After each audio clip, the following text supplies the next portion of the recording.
andika abayizi abaagala okubanguka. Wotis Media Academy esangibwe masanafu okulira na Pay Cheap Hardware ejjukiza abazadde bonna nti okuwandika abayizi abaagala okubanguka mu masomo gano kwatandise dda ku ssomero Radio and Television Presentation, Graphic Designing, VMix and Transmitter Controlling okukyusa ebifaananyi okuva mu studio okudda ku TV, Audio and Video Editing, News Anchoring, Filming and Photography, Computer Training n'ebirala. Ngere mwewandiise ku ttendekero lyabwe obudde bukyali. Wotis Media Academy tuli banjawulo nnyo ku matendekero amalala kuba tusomesa practical skills oba hands on mu masomo gaffe gonna. Ebisingawo ojja kuba ku ssimu 0753 24 242 oba 0753 24 243.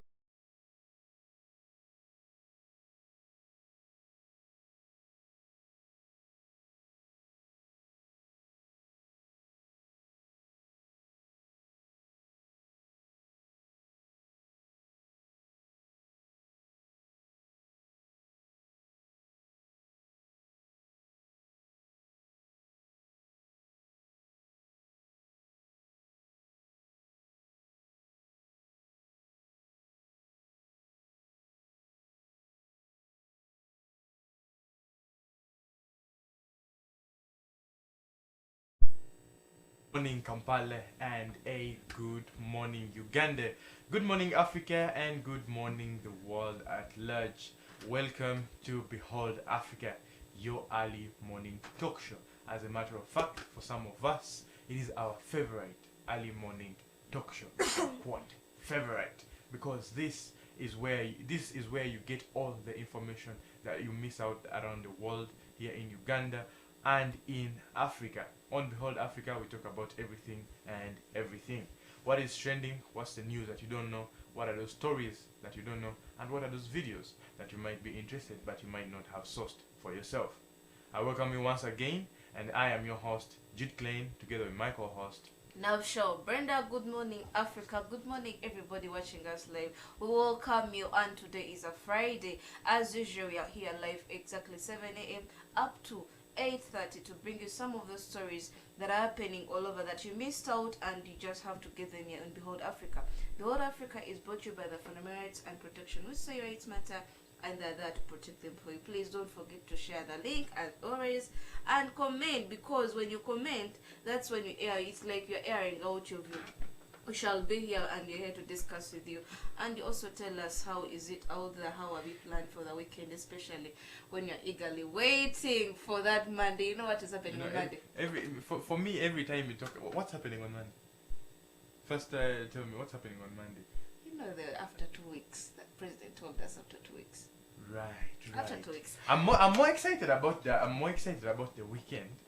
But you have mentioned Monday, and yes, Monday will mark 2 weeks after the opening of schools, and for most Ugandans it's very exciting, because then the economy and other sectors that are still under lockdown or restrictions are said to be fully open.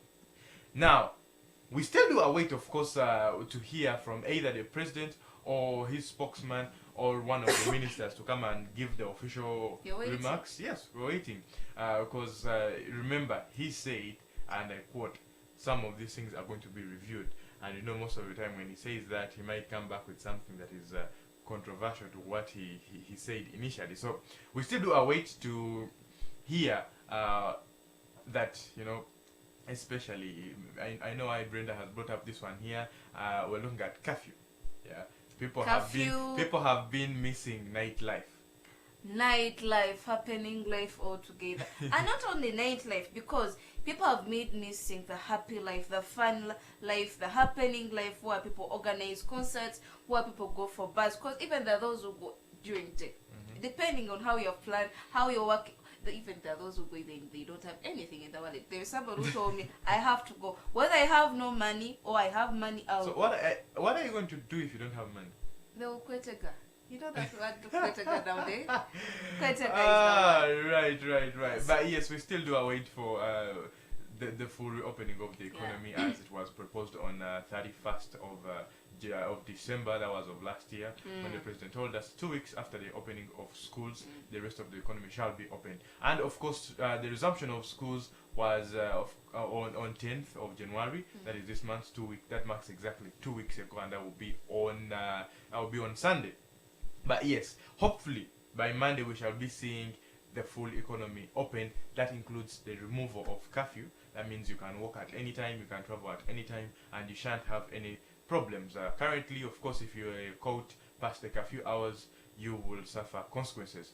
But at the same time, the story that is still on board is, yes, the economy is going to be reopened. Curfew going to be lifted, except for the border riders. Yesterday I told you that border, including Safe Border, came out and started filing petitions where they're looking for signatures for, of course, customers and border riders. Customers. To lift the ban on them also, because they say they are going to sign on it. You plan signing on it? I actually already did. You signed on it for Safe Border, because I use borders often, and with the fuel prices and then the traffic jam, I always prefer using a border instead of for matters taking of a taxi. security. I don't support them being like left to not until when things are still in order. But for matters of security, I don't, because even you see them using it, even when you're in the lockdown and they have stopped it, they will still misuse it for what?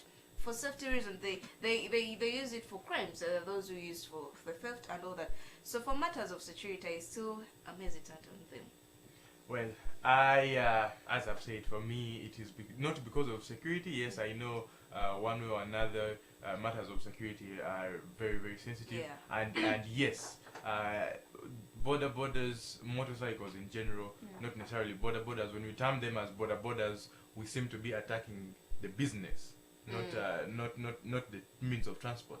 But yes, motorcycles in general have been used for criminal acts, and yes, that's one of the reasons why the president said yes, they shall not be exempted from curfew, and they will continue operating until 6 p.m. and thereafter, of course, curfew will be upon them. But we still do await to see how that is going to go about. But yes, the excitement in the air is, I think it's a double excitement. The weekend is upon us, and the full economy is also upon us. I don't know if I stated it right, but yes, it is very exciting, as Brenda has mentioned. It's a Friday morning, 21st of January 2022.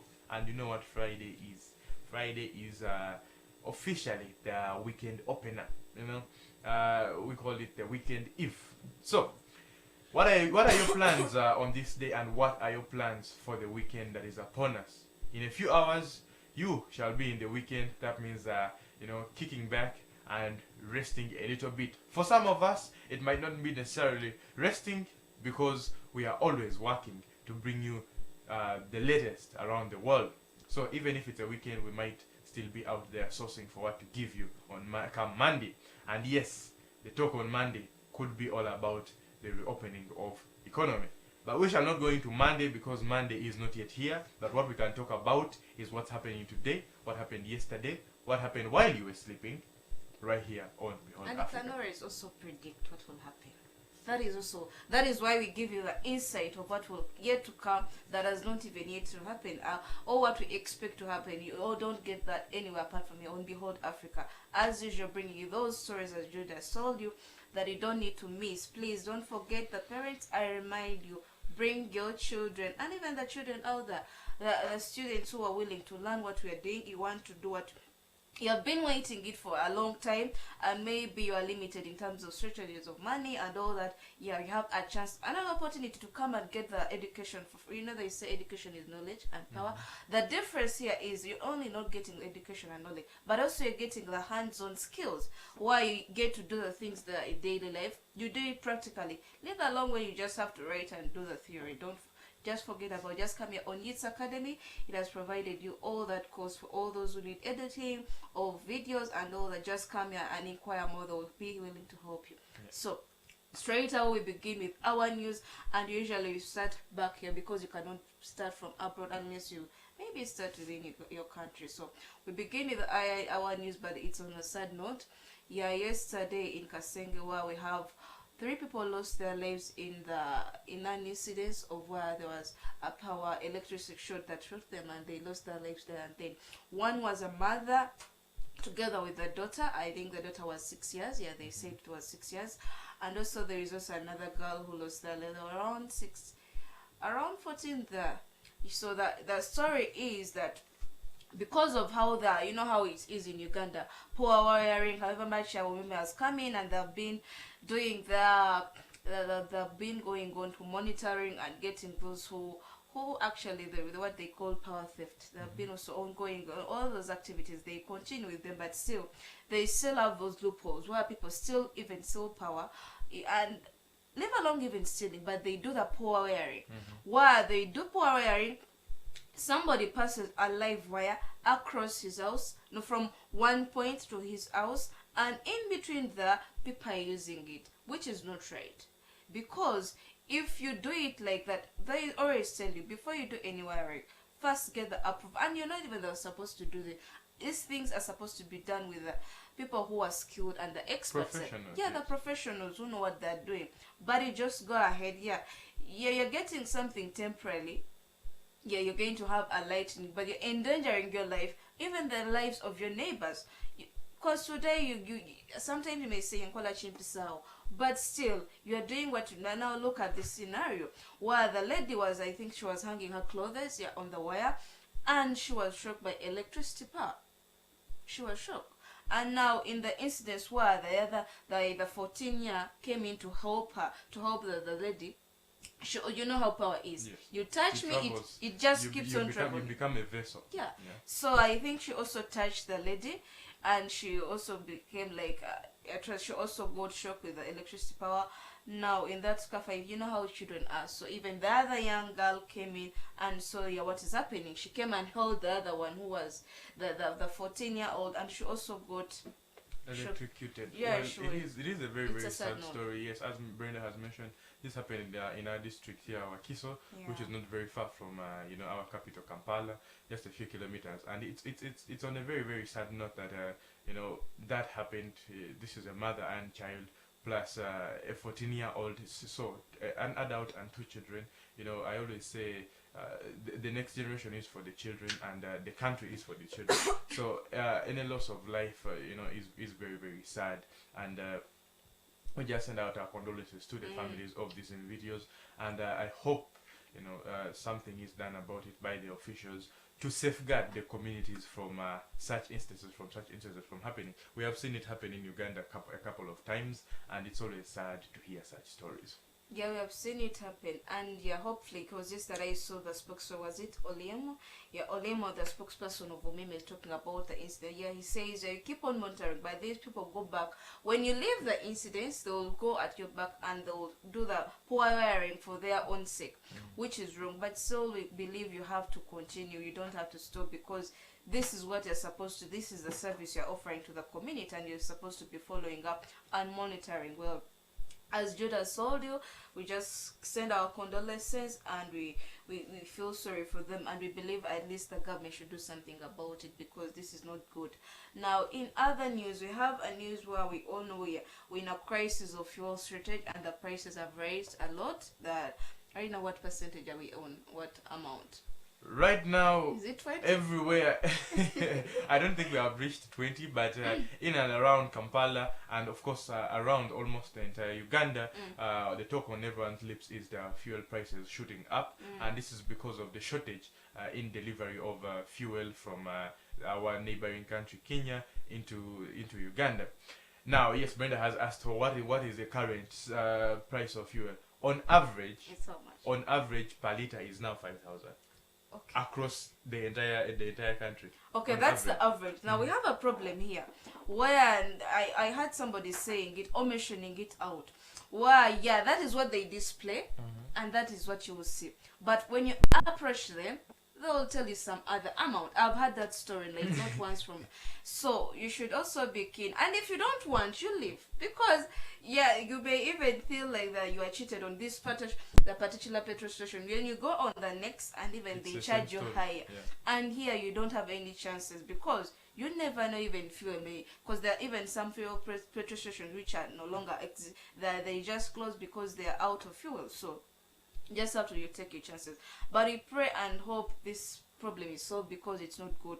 Well, the issue is that we are seeing reports coming in that there is a lot, I would say, how should I call it, a line of trucks parked at Malaba border, where they say this is because the COVID, it's taken so long for them to test the drivers, and this is why the system is also prolonging so much, because from the estimate they say actually they're packed around 140 kilometers. That is a lot. That's a very long stretch. And talking to one of the drivers, he said that he has spent the 3 nights in traffic jam just to be tested. I mean, 140 kilometers. That's a very, very long stretch. It's a lot. Here in Kampala, you'll be in jam of about 500 meters, and it is very dreadful. So I can only imagine 140 But can you kilometers. imagine being in jam of 3 nights? Like, you sleep, you wake up, you... Yes, but of course, these are some of the truckers, the fuel truckers that are bringing fuel into the country, and since the process is taking way too long to go through the testing, it has caused a shortage in delivery of this fuel into the country.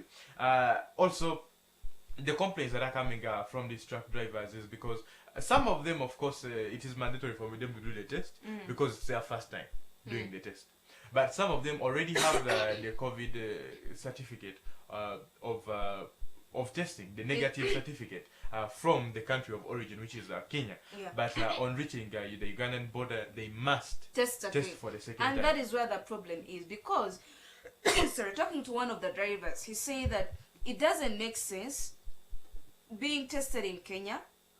He also remember we have that unit, East African Community. So where is the unity? He said that, is it that the machines they're using in Kenya are different from the ones in Uganda? Like, is there any difference? Like, how special? Actually, he said, how special are Ugandan testing centers different from Kenya? It's like you're undermining the testing centers in Kenya. Because he says it doesn't make sense being tested in Kenya, like even trace.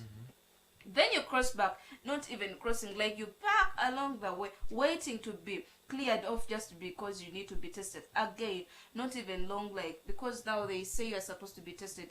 They're counted 24 hours, right? How long? Well, when you're tested, initially it was when you have a COVID test, of course, a negative PCR test, it is valid for up to 24 hours. That was the initial plan. But right now, even it's the same situation at the airport. Even if you actually, it is mandatory for you to take a PCR test prior to going to the airport, and also when you get to the airport, you must take another PCR test, which takes about 2 hours, 2 to 3 hours for you to get ready, so that you're allowed to travel. So it is the same situation with those in Malaba. Even if you have a PCR test from the Kenyan government, of course, or Kenyan health officials, you must take another PCR test at the border of Malaba so that you're allowed entry into the country of Uganda. No, but okay, yeah, that is there. So my question goes, or my what I can say about is that no matter what you're doing is right, because we all know COVID-19, we all know the effects, and we have faced them roughly, and we should still be precaution on it. But something has to be done. We cannot continue like this, because these people are spending that. Yeah, they have spent their time testing the other side, and we are feeling it even here in the country.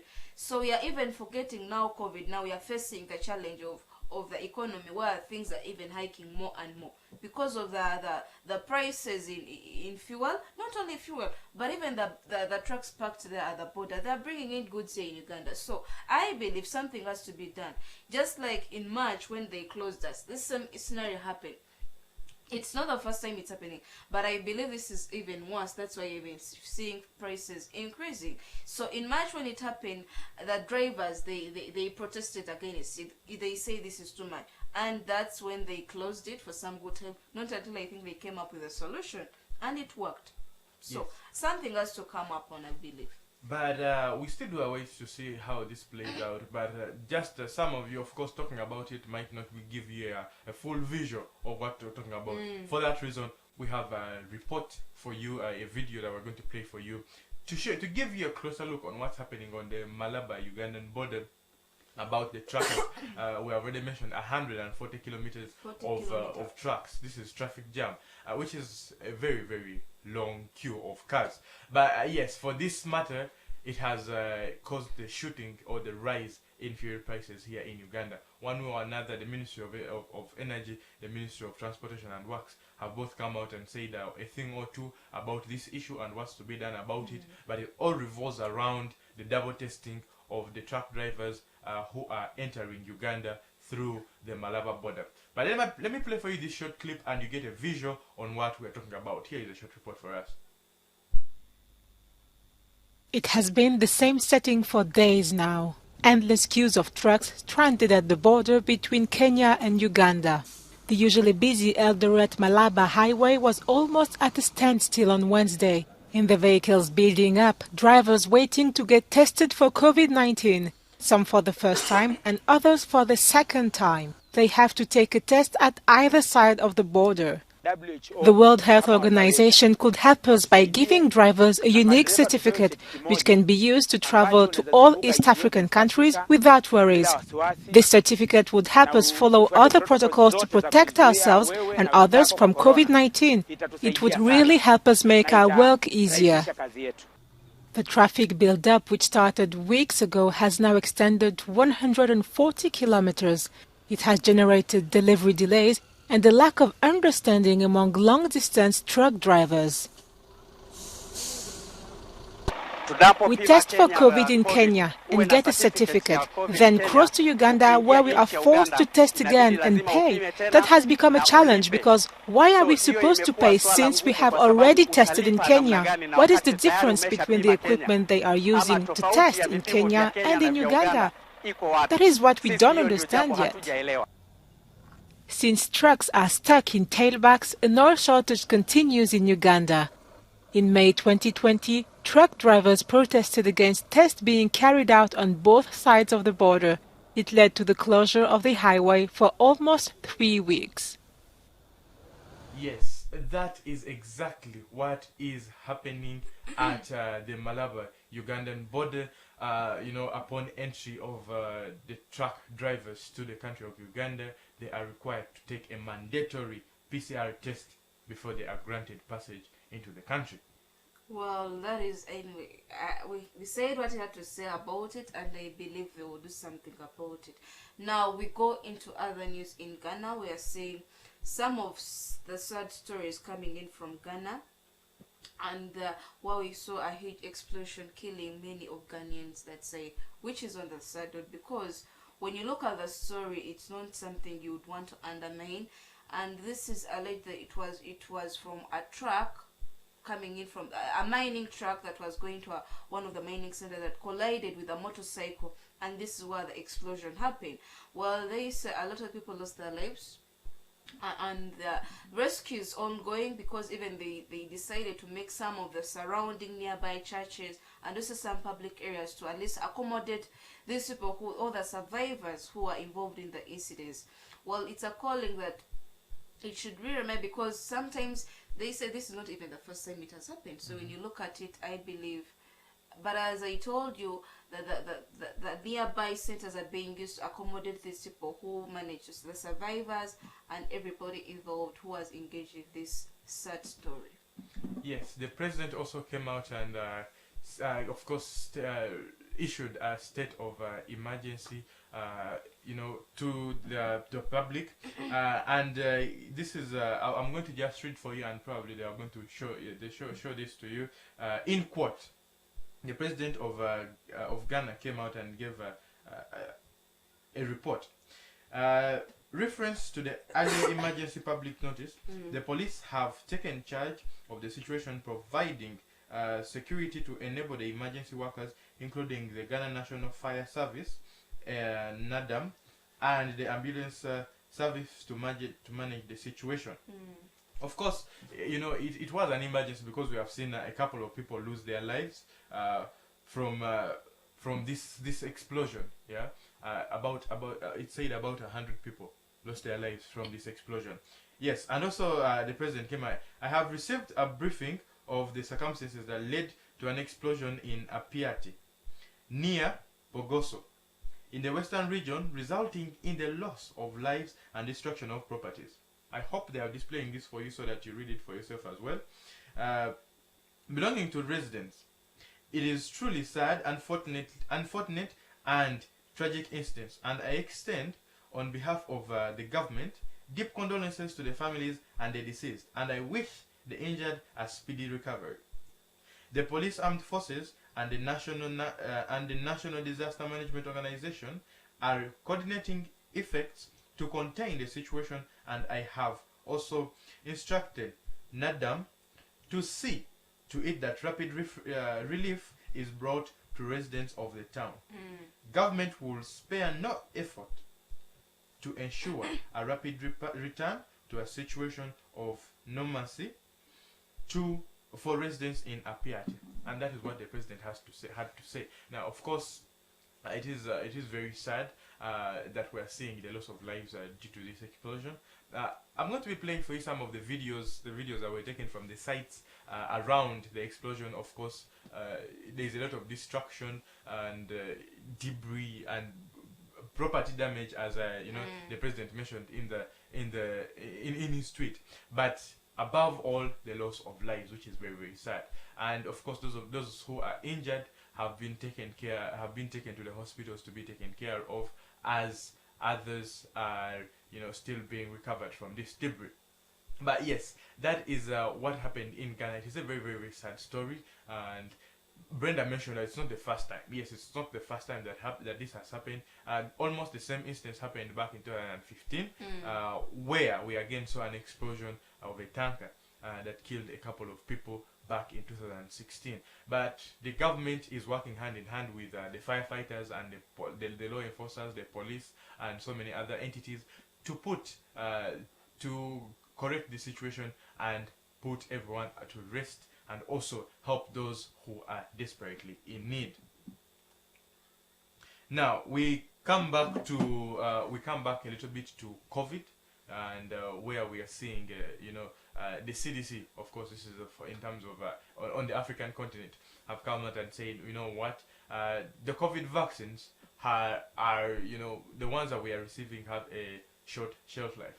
I spoke about this yesterday, where I told you South Africa opened the second facility that is supposed to produce the vaccines. That, of course, is going to enable us to have vaccines that have a longer shelf life.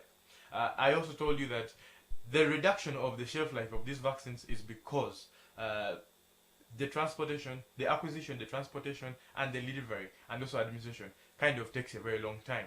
So from the time they are procured from whichever nation it is, be it Russia, US, or UK, this takes a long time before it gets to the African continent, specifically here in Uganda, and thereafter transportation and distribution also takes a long time, and hence it's going to reduce the shelf life of these vaccines. Now, of course, the CDC came out and said we're not going to be accepting vaccines that have a short shelf life.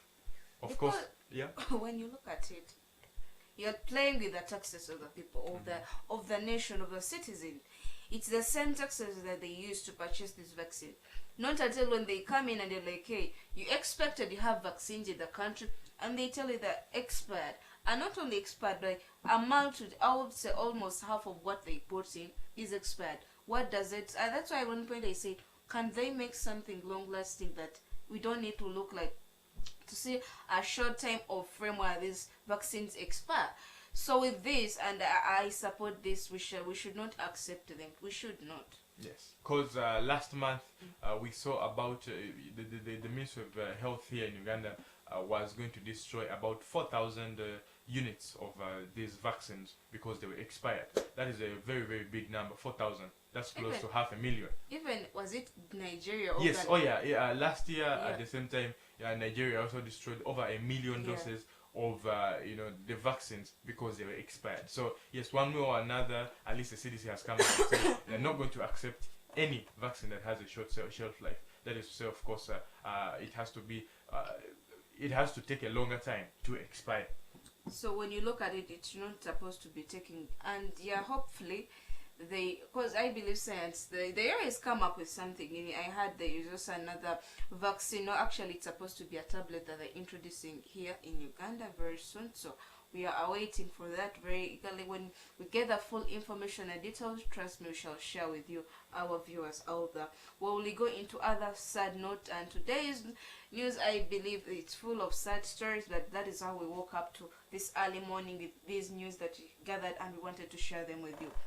Well, we go into Liberia where we are seeing a sad story where there was a stampede, and this is in result to, I would say, even before we go into the result, actually 11 people lost their lives in this scenario.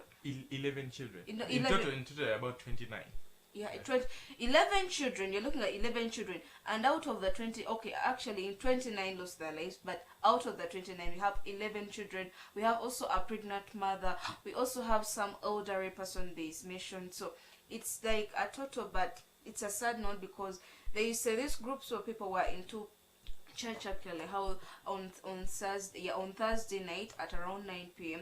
and they were doing the night prayers as usual, but they were engaged. They were attacked by some group of gangs who attacked them, and during that, you know how it is with people when they panic, and they were holding knives. These people attacked them. The thugs attacked them. They had knives. They also had some threatening weapons, and during that process, that's when the stampede happened. For those who don't understand, this is like a commotion, and people start panicking, and all the way they start suffocating, especially because there were hundreds of people. There were hundreds of people on this ceremony. So it actually reminds me of how much though that instances are different. You know that Trevor story gave you about. So Astroworld, yeah. So it's kind of related how it is, but the circumstances are different. For this instance, they were attacked by thugs, and this is when the stampede happened. It's very sad because the security, they managed to arrest some people who are engaged in the attacks, like for attacking the people who are on the ceremony at the church. So I believe it's very sad because I say that on today's morning we just woke up with sad stories. Yes, it is very, very sad, but at the same time, it is said that the place was also very, very crowded. Of course, they were gathering in a nearby football pitch to host their prayers, but it's also said that the place was a little bit crowded and holding numbers that were more than what the place could handle, and hence when this happened, of course it was unexpected, and it is very, very unfortunate, but when this happened, it led to the loss of lives, including around 11 children. But we have a visual, that is to say a video report that we're going to play for you, that is going to bring you up to speed on what's happening in Liberia and what caused this stampede, and at the same time to shine more light on what's being done by the government, especially of course the president, who also came out and gave a report, and at the same time visited, of course, those people who are the survivors from this instance, and issued a state of emergency in the country. I mean, mourning in the country of about 3 days. But here is a short report for us as we watch and listen to what's happening in Liberia. Grief-stricken survivors and family members converged at the scene of the disaster in Liberia's capital, Monrovia. 29 people were killed following a stampede at a Christian prayer gathering, police said Thursday, adding that the death toll may rise. The disaster occurred on Wednesday night or during the early hours of Thursday morning, according to media in the West African country. A police spokesman said a number of people were in critical condition. He added that children were among the dead. Local media said the event was a Christian prayer gathering, known in Liberia as a crusade, held on a football pitch in the New Crew Town neighborhood. Such gatherings typically gather thousands of people in Liberia, a highly religious country where a majority of the population of 5 million are Christians. President George Weah declared a 3-day period of mourning on Thursday and ordered an investigation.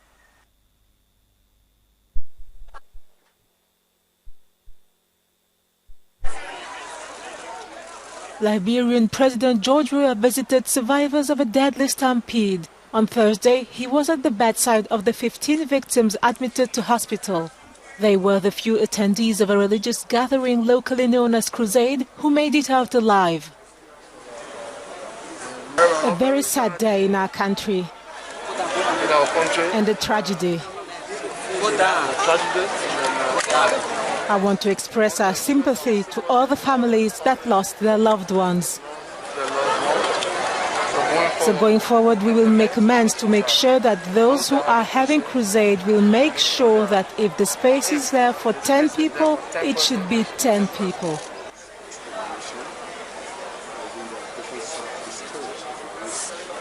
It is believed that large crowds had attended the gathering overnight between Wednesday and Thursday, but following a bandit attack and the stampede, at least 21 died.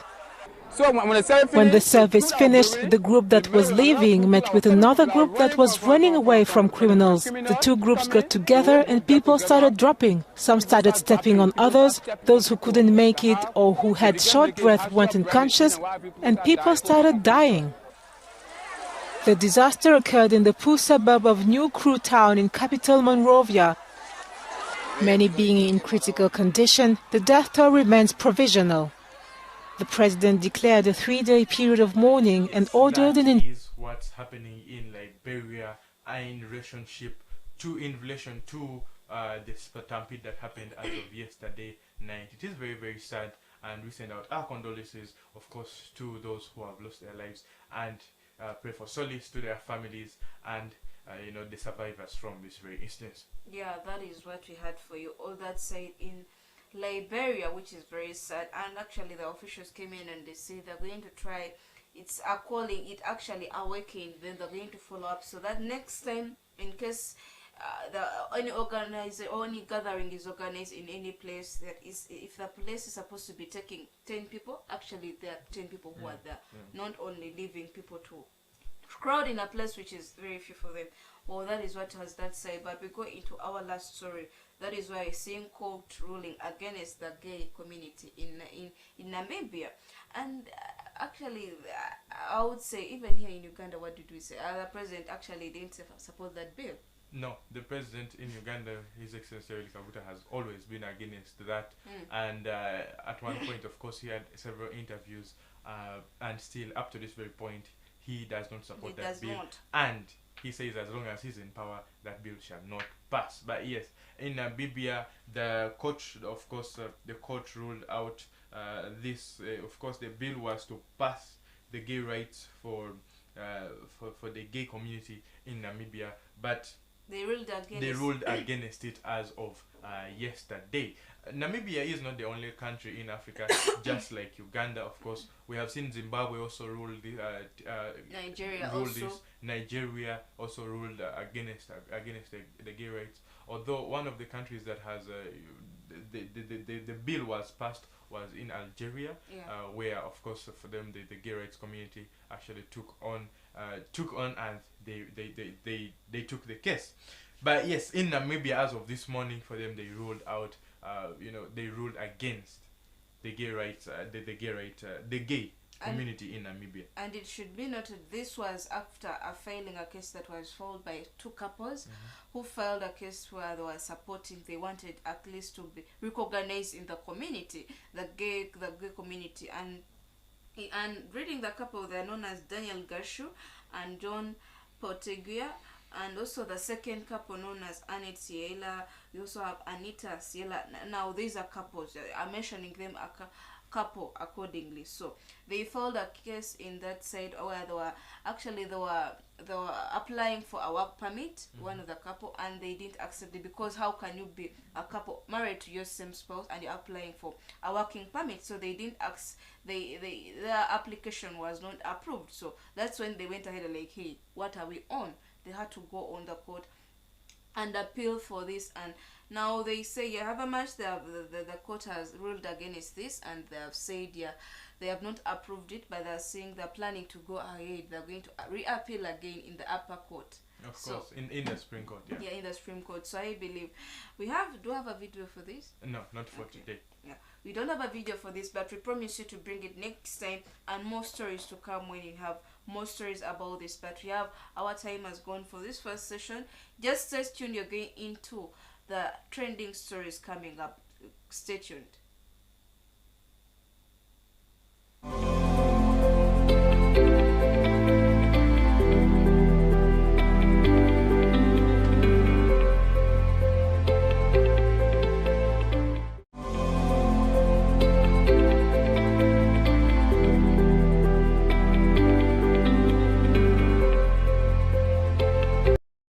Butis Media Academy esangibwa masanafu okuliranira Pechip Hardware ejjukiza abazadde mwenna okuwandiika abayizi abaagala okubanguka amasomo gano wammanga kwatandise radio and television presentation, graphic designing, VMX and transmitter controlling, okukyusa ebifaananyi okuva mu studio okudda ku TV, audio and video editing, news anchoring, filming and photography, computer training n'ebirala. Okwewandiisa ku ttendekero lyabwe gendayo nga bukyali. Butis Media Academy banjawulo ku matendekero amalala kubanga basomesa practical skills oba hand zone mu masomo gaabwe gonna. Essimu 0753 242 wa 0753 242 awulidde ng'otegeeza omulala.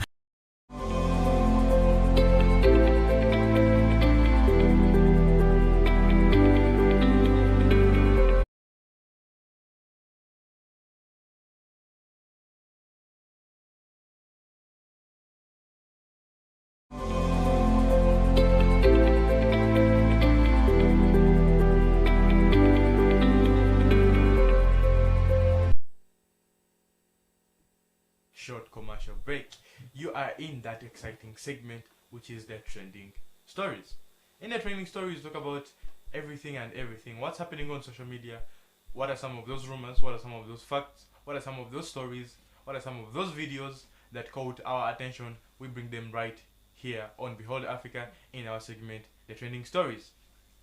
Yeah, we bring you them in this session of our trending stories. Always you have to stay tuned. You always tell me I like this segment because of the movie, and I call upon movie lovers. If you love movies, just don't miss this part or the segment known as the trending stories, where we bring you the movie trailer, the latest one that is yet to come, or something that has been happening or it's in the past and you missed it out. We bring you those here on Behold Africa. And in one of the first trending stories, actually this lady, she deserves to be the trending stories because she has made news ever since when she was given that position. The Honorable Minister Nabanja, the Prime Minister, we all know she was given this position last year. A lot of critics came in and they're like, how could they give her amongst all the opponent, or amongst all those people who could be given? I'll give an example of Semu Junganda was also one of them. He said that, well, Nabanja, even if this prime minister, even if they give her to head any garbage company, she cannot, because she can I didn't know where his point was. Is it on his like I think he undermined her capacity. So but also Nabanja came in and fired back, and he said at one point when they're in parliament, you know what she asked? She said, let this parliament hear what does Honorable Semu Junganda want from me. You know how that maybe is. What does Honorable Semu Junganda want from me? What do you want from me? Like, what? Actually, it sounded a little bit weird. I laughed when I was watching that video because it's like Honorable Semu Junganda was over and over on her, but also he has his issues why he thinks so. But that was a drama that was ongoing and it was interesting. Now the drama more also comes in the Prime Minister Nabanja herself. She's also a dramatic lady. We have seen her on various instances, and even before in the past when she was the MP in the past, I believe there was that video when it was circulating when she was calling upon the government, where she said, I'm going to leave this government. If you don't see that, she was actually way back, you know, when they bring you those videos of the past, or when they bring you those photos that you kind of laugh. So she was lamenting about this government, but it's surprising she's still in the government, and now she's made the prime minister. Believing that, she all know she's a dramatic lady. Now in one of the interviews that she was doing, I don't know that she fell short of words, and she was airing out her statements of how she has talked to the minister of what and what. Now at one point she felt like, hey, I'm lost of words.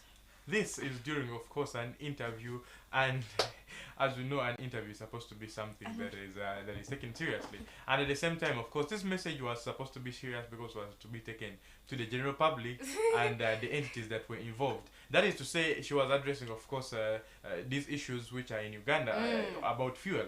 And at one point, she reaches a point and goes like, you know what? I've gone short of words.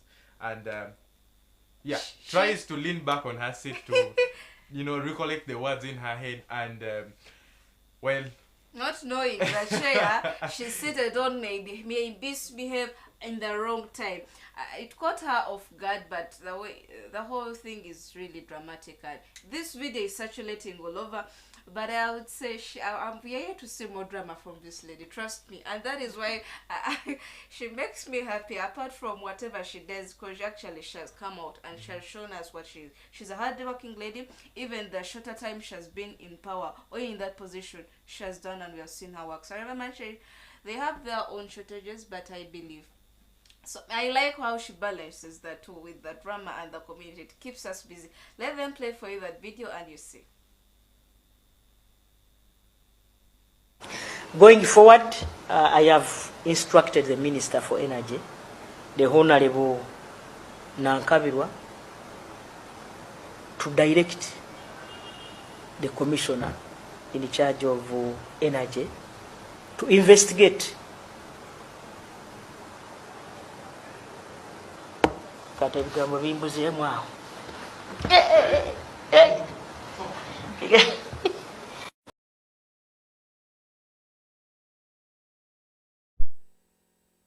right there.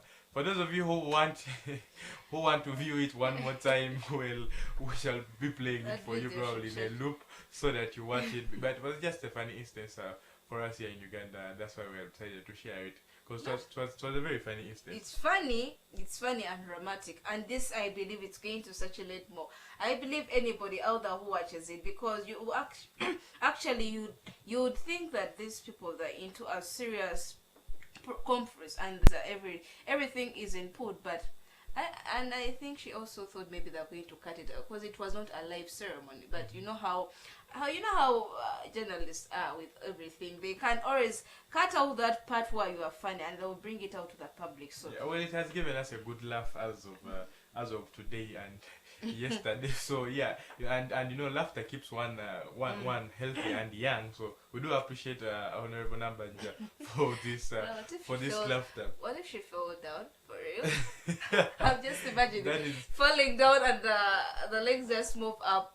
It would also be well, that is so funny, but yeah. Still, we hope it's good she didn't fall down. Actually, it's not like what we would wish for her, but I'm just imagining. I still would also steal that video out. So, and we would also have played it here on Behold Africa. Well, we don't get that anywhere. Side videos, you don't need to miss them out. We bring it on Behold Africa, or is here on the show on Youth Media that you don't need to miss. Well, we also have another trending stories of this gentleman. It reminds me of one of the trending story you brought here on Behold Africa. Still, where we saw a thief who got stuck on the door, that side of Mawanda Road, and you say that this is impossible. It is. I didn't. In relationship to the one of the thief, I said that was. We called it. Brenda said it was Jew. I said it was science.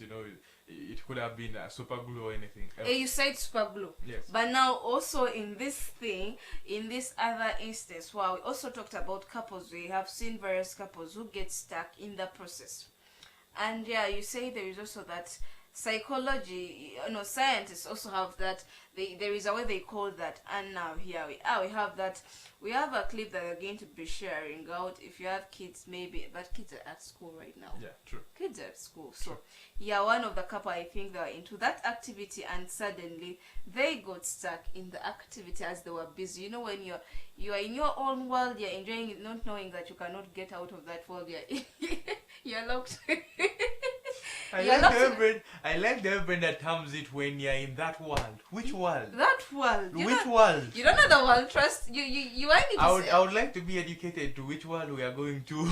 I believe I'm with my fellow adults here on set. Mm-hmm. Yes, so I don't want you to to make me say what I'm not even supposed to, and I'm just here from work. I still in my work.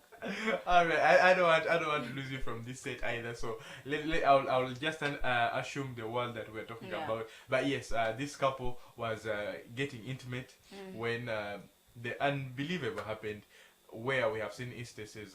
At one point, we brought you some explanation on why this happens. But yes, what we're talking about is not being able to pull away from each other. In other words, being stuck. Being stuck. That is where the problem is. Yes. Now, what makes suckers here? We all know that your scientists say, all health experts say that they have a way they term this when it happens. But also there are those people, because I before even this story, some time back I was talking about this same story with somebody, and they were telling me some of the causes that could lead this, and even they're giving me solution. However much there is one he left out because of the personal use or what he said. I only tell that to the gentleman in case they're faced with such a situation. That is what I can give. I'm like, hey, I'm also a lady. What if I'm faced with that situation and I need a solution? So, the thing is, you're not the one who gets stuck. But you're stuck in me. Hey, guy. So that is it. But now the issue is why they brought in, because scientists, or you know how things are, the scientists also explain in their own way, and also we have our cultures that explain how they can term that. Now here the video we are seeing a traditional herbalist trying to do his magic or whatever, that juju, I will call it juju because that is how it is termed in Nigeria. So that he was doing his juju so that these couples could come out of the world and come here, join us in the world we are in now, because Brenda keeps terming it as that world, but I don't know. We are still on the same planet. But yes, what she's saying is, instead of taking the medical way, the scientific way, this couple decided to invite a traditionalist to come and. Was it the couple that invited? I'm sure they're the ones who invited, because one reason they're the ones. I imagine at that moment, what you can never, at that moment, that's why you need to have well-trusted friends, whereby when you're faced with such a situation, I'm going to call this particular friend, he will help me out with some, and they won't keep on talking with the other. But surprisingly, how did the cameras come into the room? Well, friends still remain friends, and friends always enjoy our most embarrassing moments. There is no friend, all of you can bear witness to us. If you have a friend who doesn't enjoy your embarrassing moments, then that one is not your friend. That one I can assure you. Okay, enjoying it, yeah, but now you can. Yes, and even recording it to show you later, like, hey, do you remember last time? Okay, recording, you shown me, but not the public out there. Now, that is what the question is. This might not necessarily have been, it might not have been the friend who shared this. And at the same time, it might have been even to his own consent, and he says, "You know what? Go ahead." That is also possible. Jude, I don't say anybody. That is also possible. Jude, that I don't accept. I don't say. Would you accept to be? Well, for starters, their faces were not in the picture. Or would you like accept your video to be circulated in case you are in that situation? I don't think I would have any video, for starters. so no, I won't have a video, nor will it be shared because it's not there. So, yeah. Anyway, let them first play for you the video and we talk more. And please get engaged. Please tell us what you think. But the topic here is juju and science. Which one works better in this very situation? Would you opt for a doctor or a traditionalist? But as we play for you this video, please do watch. Comment. I always tell you, the comment section is for you to interact with us. Yeah, give us your opinion on what you think. Right here on Behold Africa, we shall read your comments and give you an answer if it's a question, and if it's an opinion, we shall air it out to the general public to also get a gist of what you're talking about. But let us play for you this short clip. But anyways, we are still sourcing this the short clip, but we shall play it for you in the meantime. But we shall definitely. Because it's very funny. Not only funny, you know how we have talked about it. People are eagerly waiting to see that. So we shall bring you the video. Don't worry. But that is what you have. And in relation to this, at one point, when we were going for our pedicure one, I went with a friend we have this particular guy that works on our nails. So when we went there with his friend, there is that particular nail polish that he said that actually when he was going to apply it to this friend of mine, because he has never applied it to me. So, but I don't know how the lady looks. Her like, do you have a partner? I'm like, then she said, no, I sleep. I'm alone. So he said, okay, apply the nail polish. After applying the nail polish, he's like, okay, so you go and don't sleep with any man, because if you sleep with any man, you'll get stuck. And I'm like, hey. At first we thought it was a joking, but this gentleman was serious, and he was talking to a friend who is in the same business. And like, what did you apply? When they look at it like, hey, you know how people start firing out they fire up the discussion or what they are talking about. So that is how it happened. And poor friend of mine like, remove whatever you've put. So what did he put? Nail polish. What was in the nail polish? No, actually he said that the nail polish comes in from from one of the Arab countries or whatever, and that is what they use in case, you know how some people, or some religions are very critical, and they play actually they pray along some. He gave a story that I'm like, I just had to listen. I'm like, hey, what are you saying? Is this reality or? But of course, you wouldn't want to dare. Who would? Would you? You wouldn't. I want wouldn't. To dare. Why would I dare that? At first you would still say you don't accept or you don't believe him. As but Africans, still, we believe by seeing. You go and see yourself. But on that instance, I say I can't be. So I asked her, would you want them to remove it? She said remove it, but also the gentleman refused. Said, I asked in the beginning, are you sleeping with anybody? Or do you have a spouse? Or you? And you said no. You say no, so you go with it, I won't remove it. And you say, okay, I'm going to pay for more money. Like, the gentleman refused. He said, anyway, when you're faced with such a situation, you just have to come back. We shall do what we can do. And split. Now, these are some of the topics that are very, very interesting, very, very hot here on Behold Africa. For you out there who is not watching Behold Africa, I do not know where you're going to get some of these topics, some of this hot juice. And on that same note, sorry to cut you short, but on that same note, I think since I host the health show, for those who missed out the health show, we have the health clinic, that is the one in English, and also have Ojakwa that's still matters are health related, and you use Luganda for those who understand it. Don't miss them. I believe I will host the doctor to talk about this particular. Yes, what does definitely. The science say about it? What is that? Me, I would prefer the scientific explanation than our juju. Okay, the scientific explanation. But apart from this, what is the solution in case and it happens? And what causes it? He will explain what is the science behind it. That's what I'm interested in. When that show happens, when I call the doctor to talk about that particular topic, trust me, I'll air it and we shall advertise for it. You just remind me for that day because I'll be busy in the comment section. But yes, these are some of the topics, as I was saying, these are some of the topics that we talk about here on Behold Africa, and there is nowhere you're going to find these topics rather than here on Behold Africa. We do appreciate that you're still here, and for that matter, I always bring you a very, very precious gift, which is a trailer. It's a gift. It is a gift because just like Brenda, she's always very excited to know what trailer are we watching today? What trailer are we airing out today? Today's trailer, as I've mentioned, it is a gift. Just like family. Family is a gift to all of us. And this movie is all about family, education, and goals. Its name being The Tender Bar. Now, in most instances, bars are not so tender, you know. But for this one, they decided to name it The Tender Bar. Now, the movie is out and you can enjoy it on Amazon Prime. And if you have a movie store near you, you can buy it in your nearest movie store.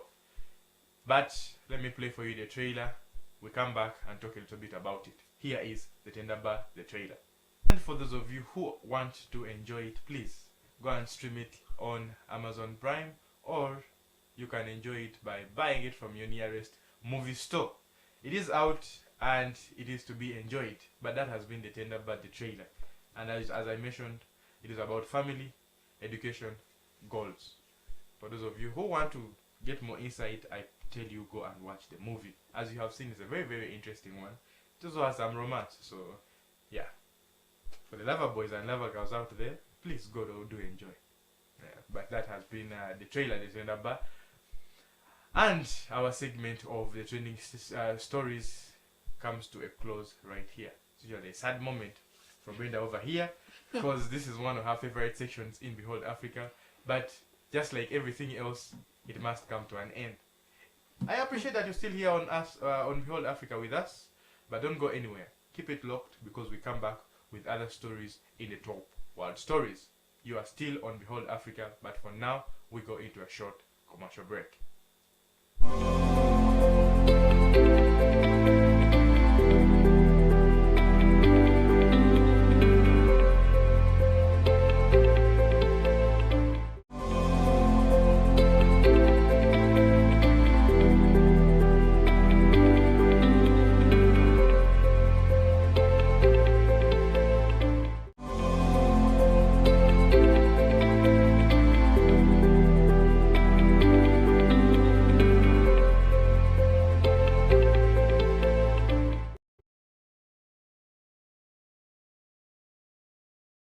Wotis Media Academy esangibwe masanafu okulira na Pay Cheap Hardware ejjukiza abazadde bonna nti okuwandiika abayizi abaagala okubanguka mu masomo gano kwatandise dda ku ssomero Radio and Television Presentation, Graphic Designing, VMix and Transmitter Controlling, okukyusa ebifaananyi okuva mu studio okudda ku TV, Audio and Video Editing, News Anchoring, Filming and Photography, Computer Training n'ebirala. Ng'era mwewandiise ku ttendekero lyabwe obudde bukyali. Wotis Media Academy tuli banjawulo nnyo ku matendekero amalala kuba tusomesa practical skills oba hands on mu masomo gaffe gonna. Ebisingawo ojja kuba ku ssimu 0753 24 242 oba 0753 24 243. Wotis Media Academy esangibwa masanafu okuliranira Pay Cheap Hardware ejjukiza abazadde mwenna okuwandiika abayizi abaagala okubanguka amasomo gano wammanga kwatandise Radio and Television Presentation, Graphic Designing, VMix and Transmitter Controlling, okukyusa ebifaananyi okuva mu studio okudda ku TV, Audio and Video Editing, News Anchoring, Filming and Photography, Computer Training n'ebirala. Okwewandiisa ku ttendekero lyabwe gendayo nga bukyali. Wotis Media Academy banjawulo ku matendekero amalala kubanga basomesa practical skills oba hands on mu masomo gaabwe gonna. Essimu 0753 24 242 wa 0753 24 043. Awulidde?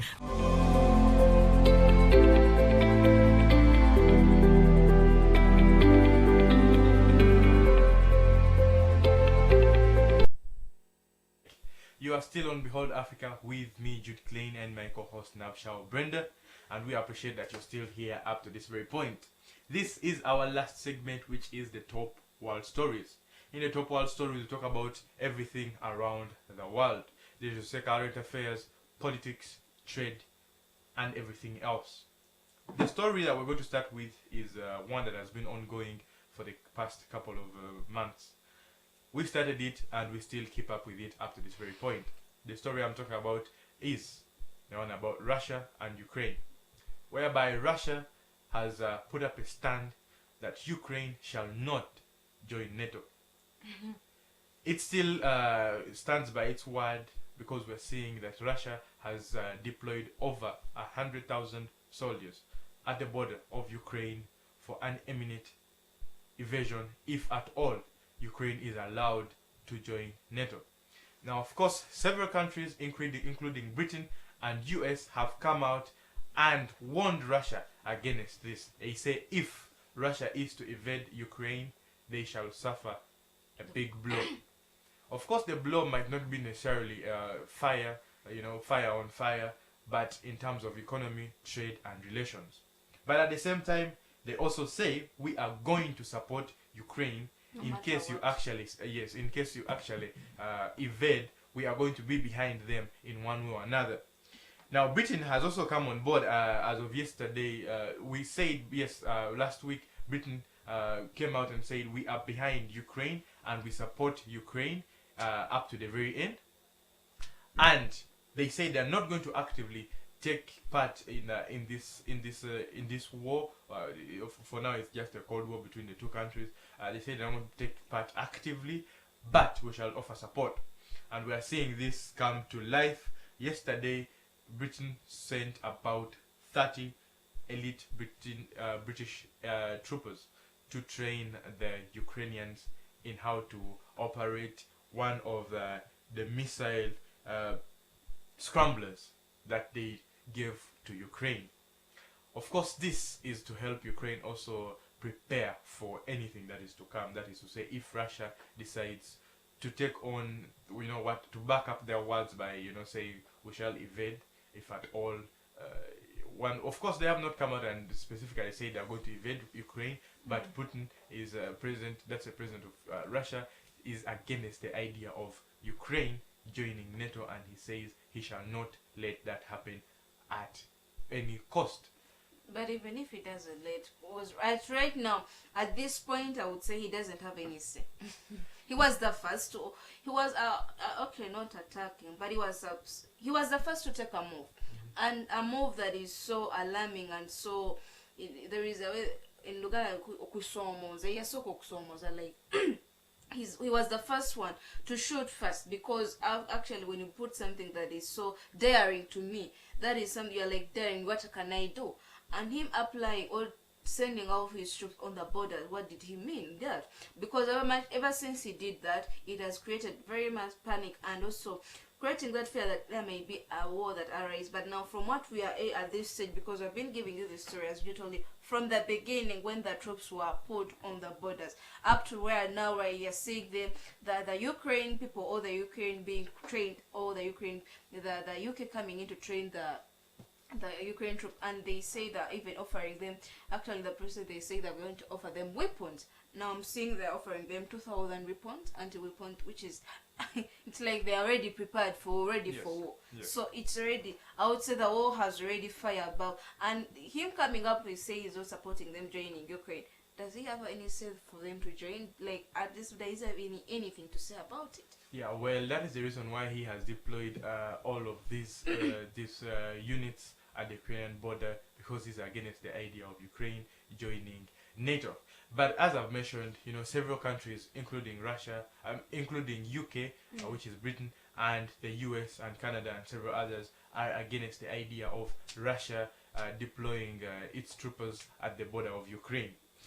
Yesterday, Boris Johnson went ahead and gave a report, or was interviewed, and he said, yes, Britain is fully behind Ukraine and will support Ukraine in any way that it can.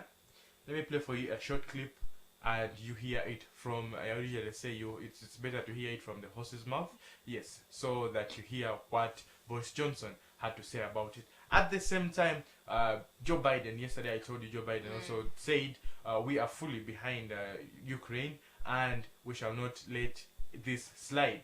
If Russia intends to continue with what we think is being planned, we shall also strike back in terms of an economical blow to Russia, and they still continue with this with this. Yesterday again, Joe Biden had a press conference, and he echoed the same words that he had said before. But let me play for you these two videos as you watch the two presidents, the Prime Minister of Britain and President of the United States, Joe Biden, give these remarks in reference to Russia and Ukraine. Here is Boris Johnson.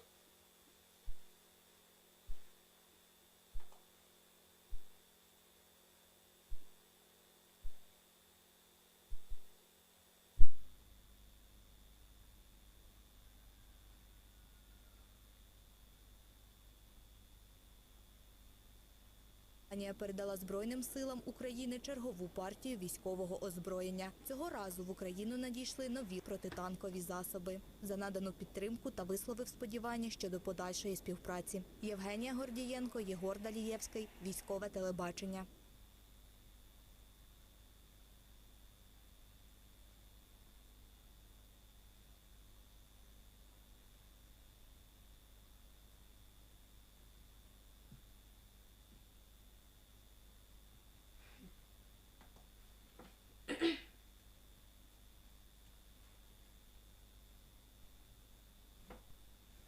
Yes, that is what is happening in Russia at the Ukrainian border, and Boris Johnson is behind Ukraine, and so is Joe Biden.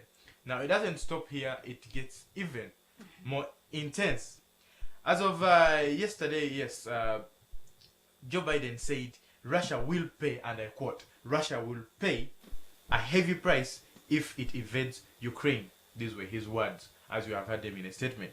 And yesterday at the same time, US sanctioned about 4 Ukrainians who allegedly were involved in working with Russia to assist in the invasion on in Ukraine. Of course, this means these Ukrainians might be held accountable for their acts and charged accordingly. But for now, they have been sanctioned and cannot be in the US. At the same time, a farmer was also accused. A US farmer was accused of plotting an assassination of a Ukrainian official. Of course, this official is one of the top officials in Ukraine, and he was one of those that were leading the defensive sector of Ukraine. But as of the start of this week, he was assassinated, and it has been found out that a US farmer was the one who was behind the plotting of his assassination. But now when you look at it, this actually, even the war itself beginning, you're seeing things coming in day by day. I would say the war has already started. Yes. Even if you have not seen the physical war, like even if you're seeing them exchanging bullets or weapons there and that, but now with this shows that the war has already started. There is already that bad blood between the two countries, because even earlier we gave you Ukraine came in and said they're 99.9 sure that Ukraine are hacking their systems, their technological systems that say, or their social media systems that say in the government, so they're tapping it. Now when you look at it, it's only leading that they're even going into choosing now that Russia is responsible. They're using one of their they said four, yeah, and they said one of these amongst these were formerly in the government, but they left the positions, so they're using them against Ukraine. And how Russia is using them, they say they're using them to take over. They want to take over Russia. No, they want to take over Ukraine, especially the infrastructure and anything related to Ukraine, and they're starting from the ground down here, not knowing. So it's like they're covering up for the other side, not yet they already started on the ground. So it's already, a war has already come up between the two. It is a cold war, as I've mentioned. For now, we are not seeing any live action, but one way or another, the attack on Ukraine is imminent, if at all this goes ahead.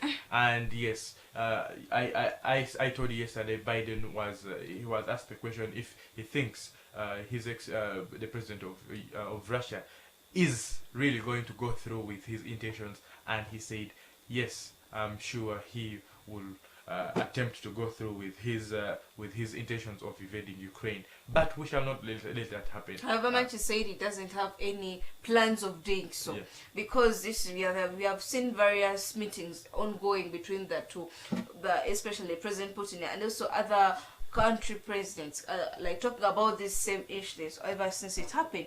But ever since he come out and we're not planning that. But Putin is also some other guy. He's kind of, I would say he's one of the kind. I can never say, when I saw them, like, hey, we are smelling a war, we are just sensing a war. So that is what is happening that side in Ukraine, and we promise to bring you more of those stories, how it will end up, the process, or wherever it starts from, ever since when it brought you the news and where it leads on. Just stay tuned on the Whole Africa. We shall definitely bring you all the stories. Now we go into where we told you yesterday the tsunami or the eruption that happened last time. Yeah, in the Tanga region. Yeah, the Tanga region. Right now that we are seeing that now we have an example, one of the real life. Is it called a man who swims for 27 hours after a huge wave swept him out of the sea? Yes, the reports that have come out, of course, from this web were usually from this eruption was the aftermath was very devastating. Yesterday I told you about the tanker, the oil tanker that collapsed and spilled the oil into the ocean. I also told you about the 4 people who lost their lives, including a British national who lost her life in an attempt to save her dog. Yes, now this 57-year-old, he's a Filipino man, managed to survive by swimming for more than 27 hours. This is this is after, of course, the tsunami, which was caused by the eruption of this volcano. Now, it doesn't stop there. You know, this volcano, I told you yesterday, this eruption caused a lot of devastation, not only to the Tanga area, but to all other surrounding areas, including Peru and New Zealand. At the same time, the Queen came out and spoke about this. It was very saddening to her when she received this news, and we're going to be sharing you the tweet that she shared as of yesterday. She said, "I'm shocked and saddened by the impact of the volcanic eruption and tsunami in Tanga." I hope they're displaying this on your screen because it's very vital. "My thoughts and prayers are with the people of Tanga as you work together to recover from the damage caused. It must be incredibly difficult for those who are unable to contact family and friends while communications are disrupted, and I hope that they will soon be restored." In quotes, Elizabeth. Now, that is what she said, and of course, yes, I told you this eruption caused a lot of devastation, especially the nearby islands of Tanga, but it doesn't stop there. It also, of course, disrupted communication, by taking down the electric poles and telephone lines. Yes, so communication has been cut off for the Tanga region. There is no communication between the Tanga Islands and the outside world up to this very point. But this is what's happening for now in that area of Tanga. And it all leads to matters of weather, yes, or whether it's already weather or climate related issues. We also have another story that we shall bring you, definitely I will say next week, because it's also an interesting one. We are seeing the Sahara Desert, where we are seeing some situation that happened there, but just stay tuned. You don't need to miss that story that we shall bring you next week.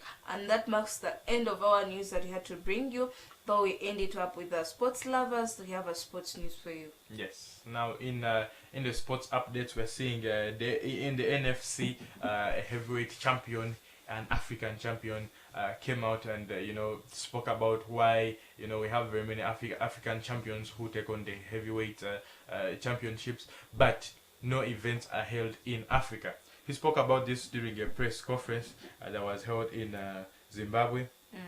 And he gave his opinions on why he thinks some of these events are not held in Africa. I'm going to be playing for you shortly this clip, but he said so he's nicknamed Predator. That's a very, very intimidating name. His yeah, his nickname is the Predator, but he has he's disappointed that although we have very many African athletes, we have very many champions, boxing champions, we do not have any African tournaments in the heavyweights that are taken on the African continent. They're always held outside of Africa, and he's not very, very well pleased about this. But let me play for you this short clip as you watch with us and you come to speed on what he said and what were some of his opinions. Here is a short clip for us.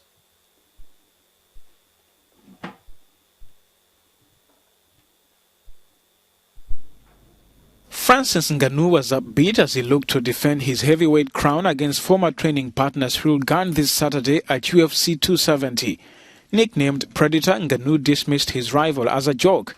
The Cameroon star will be competing for the first time since his revenge victory over Stipe Miocic that earned him the belt back in March. I'm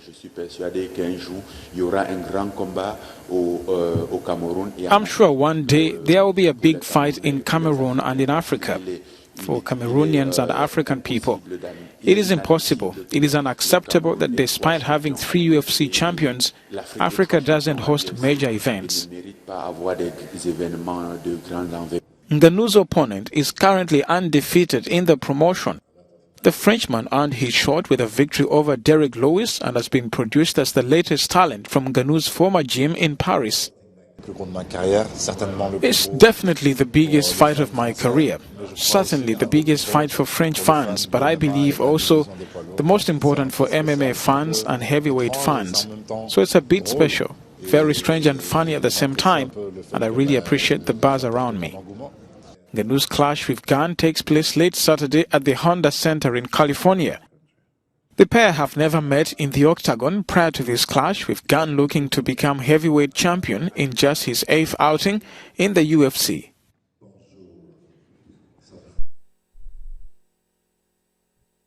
Sports, we come back here to Africa, where of course I've been telling you about the AFCON, which has been ongoing for the past 2 weeks now.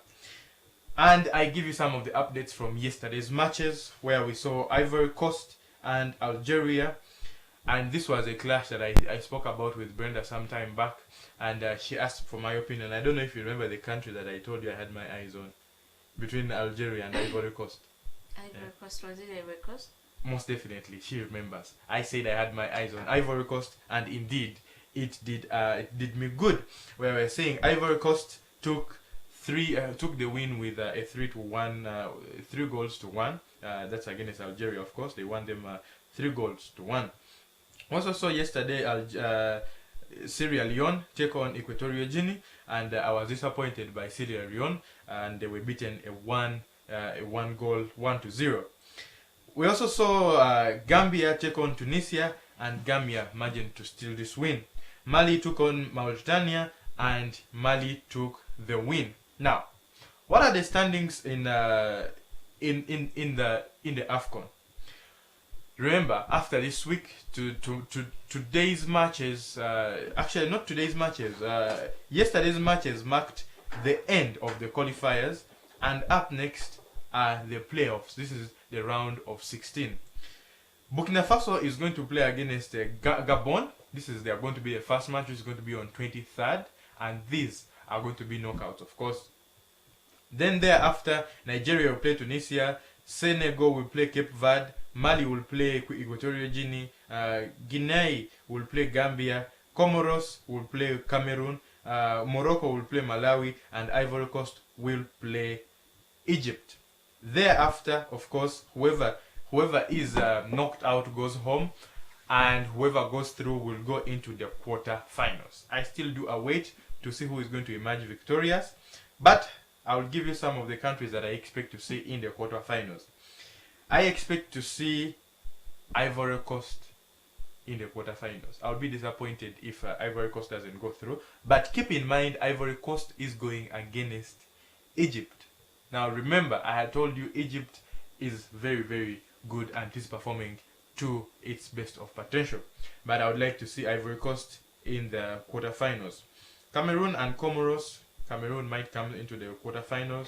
Morocco and Malawi, I see probably Morocco might come into the quarterfinals. Mali and Equatorial Guinea, I told you Equatorial Guinea has been outperforming almost everyone, and we might be seeing it in the quarterfinals. Nigeria and Tunisia, I most definitely think Nigeria will be seen in the quarterfinals. Senegal and Cape Verde, Senegal might take this one. Burkina Faso and Gabon, this is a difficult one to determine, but we might be seeing Burkina Faso coming into the quarterfinals. This has been some of your sports updates. If you want to get more details about sports, you just look out for Youth Sport here on Youth Media.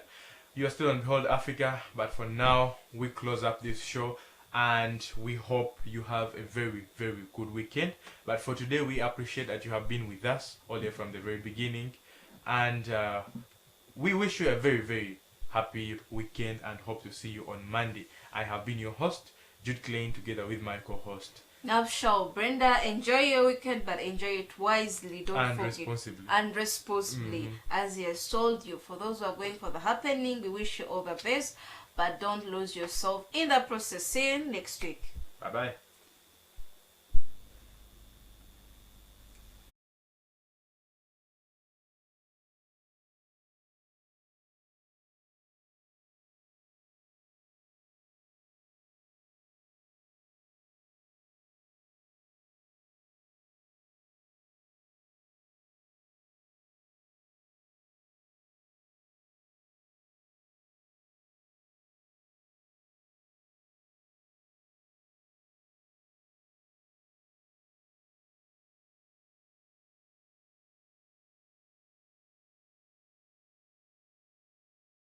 Butis Media Academy esangibwa masanafu okuliranira Pechip Hardware ejjukiza abazadde mwenna okuwandiika abayizi abaagala okubanguka amasomo gano wammanga kwatandise radio and television presentation, graphic designing, VMX and transmitter controlling, okukyusa ebifaananyi okuva mu studio okudda ku TV, audio and video editing, news anchoring, filming and photography, computer training n'ebirala. Okwewandiisa ku ttendekero lyabwe gendayo nga bukyali Butis Media Academy banjawulo ku matendekero amalala kubanga basomesa practical skills oba hand zone mu masomo gaabwe gonna. Essimu 0753 242 wa 0753 242 0 awulidde ng'otegeeza omulala.